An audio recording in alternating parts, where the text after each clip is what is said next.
இங்க சுதாகருமே பாக்கியா சம்பந்தப்பட்ட விஷயங்கள்ல நமக்கு எல்லாமே தெரிஞ்சாகணும். அதனால பாக்கியாவை பத்தி விசாரிக்க ஆரம்பிங்க. அது மட்டும் இல்லாம பாக்கியாவோட பொண்ணு என்ன வேலை செய்றாங்க, எங்க வேலை செய்றாங்க, அது மட்டும் இல்லாம பாக்கியா சம்பந்தப்பட்டவங்க யார் யாருன்னு விசாரிங்க அப்படின்ற மாதிரி அவங்களோட ஆட்கள்கிட்ட சொல்லிக்கிட்டு இருக்காரு. அவங்களுமே அதுக்கேற்ற மாதிரி பாக்கியா சம்பந்தப்பட்ட விஷயங்கள்ல எல்லா விஷயங்களையும் தேடி கண்டுபிடிச்சிட்டு இருக்காங்க. சொல்லப்போனா சுதாகரோட மனசுல இந்த பக்கம் எப்படியாவது பாக்கியாவோட ரெஸ்டாரண்ட் வாங்கணும் அப்படின்னா கண்டிப்பா பாக்கியா கிட்ட டைரக்டா பேசின வேலை நடக்காது. அதனால கண்டிப்பா அவங்க சம்பந்தப்பட்டவங்களை வச்சு அவங்க கிட்ட போய் கண்டிப்பா இந்த விஷயத்தை நம்ம சாதிச்சிடணும் அப்படின்ற மாதிரி ஒரு முடிவோட இருக்காங்க. அதோட முதல் கட்டமா தான் இந்த பக்கம் டைரக்டா சுதாகரோட கம்பெனில இங்க கோபியோட ஃப்ரெண்ட் செந்தில் வேலை செய்யறது கண்டுபிடிக்கிறாங்க. அப்ப கண்டிப்பா நம்ம செந்தில வச்சு பேசணும்னா நமக்கு எல்லாமே சரியா போயிடும் அப்படின்னு சொல்லி ஒரு முடிவுக்கு வராங்க. ஃபர்ஸ்ட் எடுத்த உடனே இங்க செந்தில கூப்பிட்டு பேசுறதுக்காக தன்னோட ஆட்கள்கிட்ட செந்தில கூப்பிட சொல்றாங்க. ஆனா தன்னோட ஆட்களுமே என்ன சார் இது, இந்த மாதிரி அவரை கூப்பிட்டு நீங்க என்ன பேச போறீங்க, டைரக்டா பேசாம நம்ம கோபிநாத் கிட்ட போயிடலாமே, ஏன்னா கோபியோட அட்ரஸ் தான் நமக்கு தெரிஞ்சிருச்சுல்ல, அவங்க கிட்ட போய் நம்ம பேசிடலாம் அப்படின்ற மாதிரி சொல்றாங்க. ஆனா இதை கேட்ட சுதாகருமே இங்க பாருங்க, முட்டாள்தனமா பேசாதீங்க, இப்படி எல்லாம் பேசினாதான் கண்டிப்பா நமக்கு ஒரு ப்ராப்பர்ட்டி வந்து சேர வாய்ப்பே கிடையாது. நம்ம முதல்ல ஒரு மீடியேட்டர் வேணும், அந்த மீடியேட்டரை வச்சு தான் கொஞ்சம் கொஞ்சமா அந்த ஃபேமிலிக்குள்ள நம்மளால போக முடியும் அப்படின்னு சொல்லிட்டு இந்த பக்கம் டைரக்டா செந்தில கூப்பிட்டு பேச ஆரம்பிக்கிறாங்க. அப்ப செந்திலுமே இந்த விஷயத்தை கேட்டுட்டு, சார் இங்க பாருங்க, நீங்க பாக்கியாவை பத்தி தெரியாம பேசிட்டு இருக்கீங்க, அவங்க ரொம்ப நாளா அந்த ரெஸ்டாரண்ட் நடத்திட்டு இருக்காங்க, அது மட்டும் இல்லாம அவங்க ஸ்கிராச்ல இருந்து ஆரம்பிச்சாங்க. சொல்ல போனா முதல்ல வந்து ஃபங்க்ஷன்களுக்கு சாப்பாடு செஞ்சு கொடுக்கறது, அதுக்கப்புறம் கொஞ்சம் கொஞ்சமா டெவலப் பண்ணி இப்ப 2 ரெஸ்டாரண்ட் வச்சிருக்காங்க.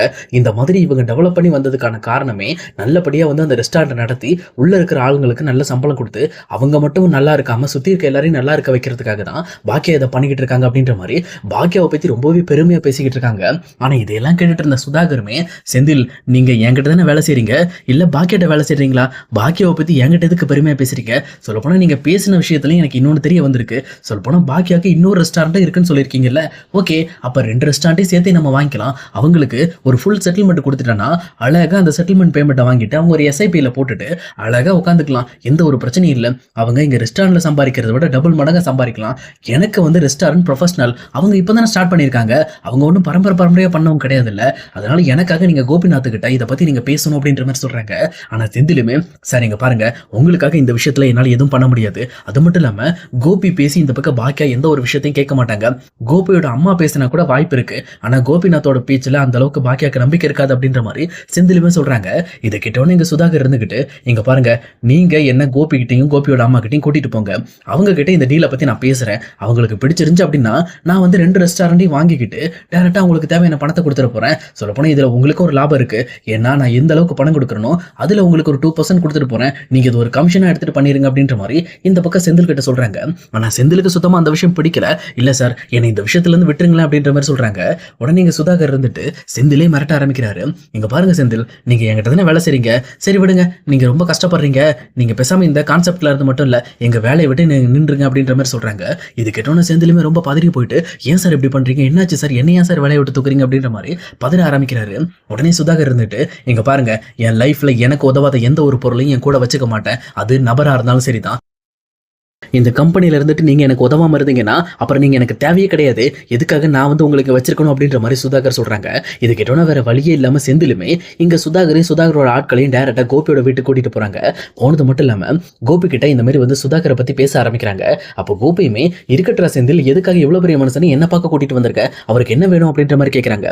அப்ப சுதாகர் டைரக்டா கோபி கிட்ட, இங்க பாருங்க சார், உங்ககிட்ட நான் ஒரு முக்கியமான விஷயத்தை பத்தி பேசணும், இப்போ உங்களோட ஒய்ஃப் பாக்கியா இருக்காங்கல்ல, அவங்க ஒரு மெயினான இடத்துல ஒரு 2 ரெஸ்டாரண்ட் வச்சிருக்காங்க, அந்த 2 ரெஸ்டாரண்ட்டை பத்தி டீட்டெயிலாக நான் தெரிஞ்சுக்கிட்டேன், அதை எப்படியாவது நான் வாங்கணும்னு முடிவு பண்ணியிருக்கேன், அதுக்காக தான் அது சம்மந்தப்பட்ட விஷயத்தை பற்றி பேச தான் வந்திருக்கேன், ஏன்னா என்னோட தொழில் வந்து எப்போவுமே வந்து ஹோட்டல் வைக்கிறது தான், நான் இந்த மாதிரி கிட்டத்தட்ட தமிழ்நாடு ஃபுல்லாக எக்கச்சக்க ஹோட்டல் வச்சிருக்கேன், இதே மாதிரி நான் வந்து சிங்கப்பூர், மலேசியா இந்த மாதிரி இடங்கள்ல எனக்கு பிரான்ச்சஸ் இருக்கு, எனக்கு அந்த இடம் ரொம்பவே பிடிச்சிருக்கு, எவ்வளோ பணம்னாலும் பரவாயில்ல, எனக்கு அந்த ஹோட்டல் வர லாபம் முக்கியம் கிடையாது, என்னோட ரெப்புடேஷன் தான் எனக்கு முக்கியம், அதனால தான் கேட்குறேன், நீங்கள் எப்படியாவது பாக்கியா கிட்ட பேசுங்க அப்படின்ற மாதிரி சொல்கிறாங்க. இதை கேட்ட கோபியுமே, இல்லை எனக்கு என்னமோ வந்து இந்த விஷயம் நீங்கள் தப்பாக யோசிக்கிறீங்கன்னு நினைக்கிறேன், பாக்கியா கண்டிப்பா அவளோட ரெஸ்டாரண்ட் விட மாட்டா, ஏன்னா அவ ரொம்பவே பிடிவாதக்காரி, நீங்க இது சம்பந்தப்பட்ட விஷயமா பாக்கியாட்ட பேசுறீங்களா அப்படின்ற மாதிரி கேட்கறாங்க. அப்ப சுதாகரோட ஆட்களுமே, ஆமா சார், நாங்க ஏற்கனவே அவங்க வீட்டுக்கு போய் பேசணும், ஆனா அவங்க எங்களை மதிக்காம அந்த விஷயத்துல சுத்தமா வந்து அவங்களுக்கு இன்ட்ரெஸ்டே இல்லை அப்படின்ற மாதிரி எங்களை அவமானப்படுத்தி அனுப்பிச்சிட்டாங்க, சுதாகர் சாரை கூட சுத்தமா மதிக்கல அப்படின்ற மாதிரி இங்க பாக்கியா பண்ண விஷயங்களை இவங்க ஒரு குறையா சொல்லிக்கிட்டு இருக்காங்க. அப்ப கரெக்டா அங்க இருந்து பார்த்துட்டு இருக்க ஈஸ்வரியுமே, எனக்கு தெரியும் தம்பி, கண்டிப்பா அந்த பாக்கியாக்கு எப்பவுமே அறிவே கிடையாது, இவ்வளவு பெரிய டீலிங் வந்திருக்கு, அதை விட்டுட்டு முட்டாள்தனமா அந்த ரெஸ்டாரண்ட்டுக்காக போராடிக்கிட்டு இருக்கா? சொல்லப்போனா நீங்க நிறைய பணம் தரீங்க, அந்த பணத்துக்காகவாவது அந்த ரெஸ்டாரண்ட் வித்துட்டு போலாம்ல. எவ்வளவு நாள் தான் அவ கஷ்டப்பட்டுட்டு இருப்பா? அவளுக்கெல்லாம் சொன்னாலாம் புரியாது. நீங்க கவலைப்படாதீங்க. இந்த விஷயத்தை பத்தி நான் பாக்கியா கிட்ட எடுத்து பேசுறேன் தம்பி. உங்களுக்காகவும் பாக்கியாவோட லைஃப்காகவும் இது ஒரு நல்லதா அமையும் அப்படின்ற மாதிரி இங்க சுதாகரோட பேச்சை இன்னொரு பக்கம் ஈஸ்வரி கேட்க ஆரம்பிக்கிறாங்க. ஏன்னா ஈஸ்வரியை பொறுத்த வரைக்கும் பணம் தான் முக்கியம். அதை வச்சு இவங்க எப்படியாவது வந்து பாக்கியாவை செட்டில் பண்ணிடலாம். அது மட்டும் இல்லாம பாக்கியா வெளியில போகாம தன்னோட குழந்தைங்களை பார்த்துட்டு இப்போ எப்படி இங்க ஈஸ்வரி கோபியோட வீட்டுல இருக்காங்களோ அதே மாதிரி அவங்களும் வீட்டுல இருந்துக்குவாங்க அப்படின்ற மாதிரி ஒரு எண்ணத்தோட பண்ணிட்டு இருக்காங்க. ஆனா இங்க பாக்கியாவோட எண்ணம் சுத்தமா அவங்களுக்கு புரியவே இல்லை. அவங்களால முடிஞ்ச வரைக்கும் ஓடிக்கிட்டே இருக்கணும், யாருக்காவது ஒருத்தருக்கு ஏதோ ஹெல்ப்ஃபுல்லா இருக்கணும், உழைச்சிக்கிட்டே இருக்கணும் அப்படின்ற மாதிரி ஒரு முடிவோட பாக்கியா பண்ணிட்டு இருக்காங்க. பாக்கியோட எண்ணங்களை ஓரளவுக்கு புரிஞ்சுக்கிட்ட கோபியுமே, அம்மா நீங்க அவசரப்பட்டு இங்க சுதாகர் சாருக்கு வாக்கு கொடுக்காதீங்க, எனக்கு என்னமோ பாக்கியா இந்த விஷயத்துல ஒத்து வருவான்னு மட்டும் தோணல, நீங்க என்னதான் பேசினாலும் சரி அவ என்ன முடிவு பண்றாளோ அதான் அப்படின்ற மாதிரி இந்த பக்கம் வந்து கோபியுமே அவங்க அம்மா கிட்ட எடுத்து சொல்லிக்கிட்டு இருக்காங்க. ஆனா சுதாகர் சார் இருந்துகிட்டு, இங்க பாருங்க கோபி, நான் வந்து இந்த விஷயத்த உங்களுக்கும் சேர்த்து தான் சொல்றேன், நீங்களும் வந்து ஒரு கிச்சன் வச்சிருக்கீங்க அப்படின்ற மாதிரி நான் கேள்விப்பட்டேன், உங்க ஹோட்டலையும் கூட நான் வந்து வாங்கிக்கிறதுக்கு தயாரா இருக்கேன், நீங்க முடிஞ்சிச்சுன்னா இதுக்குமே வந்து 3த்துக்கு சேர்த்து நான் வந்து ஒரு பல்கான பேமெண்ட்டா நான் செட்டில் பண்றேன் அப்படின்ற மாதிரி இங்க சுதாகர் கோபி கிட்டையும் கொஞ்சம் ஆசை வார்த்தை காட்டுறாரு. இதை கேட்ட கோபியுமே, ஆமல்ல இவ்வளோ பெரிய பேமெண்ட் வந்துச்சுன்னா கண்டிப்பா வந்து நானுமே பிசினஸுக்கு போக தேவையில்ல, இதை வச்சு நம்ம இதை விட பெரிய பிசினஸ் ஸ்டார்ட் பண்ணலாம் அப்படின்ற மாதிரி அவங்க சம்மந்தப்பட்ட விஷயத்தை பற்றி யோசிக்க ஆரம்பிக்கிறாங்க. உடனே சுதாகர் இருந்துக்கிட்டு, இங்கே பாருங்க கோபி, உங்களுக்கு ஒரு 2 days டைம் தரேன், எப்படியாவது உங்கள் வீட்டில் பாக்கியா கிட்ட பேசுங்க, பேசிட்டு அவங்க கிட்ட எனக்கு சம்மதம் மட்டும் வாங்கி கொடுங்க, நான் உங்களுக்கு பேமெண்ட் ஃபுல்லாகவே கேஷாகவே செட்டில் பண்ணுறேன் அப்படின்ற மாதிரி இங்கே சுதாகர் சொல்கிறாங்க. அதே நேரம் இங்கே பேசி முடிச்சு சுதாகர் டேரெக்டாக கிளம்பிடுறாங்க.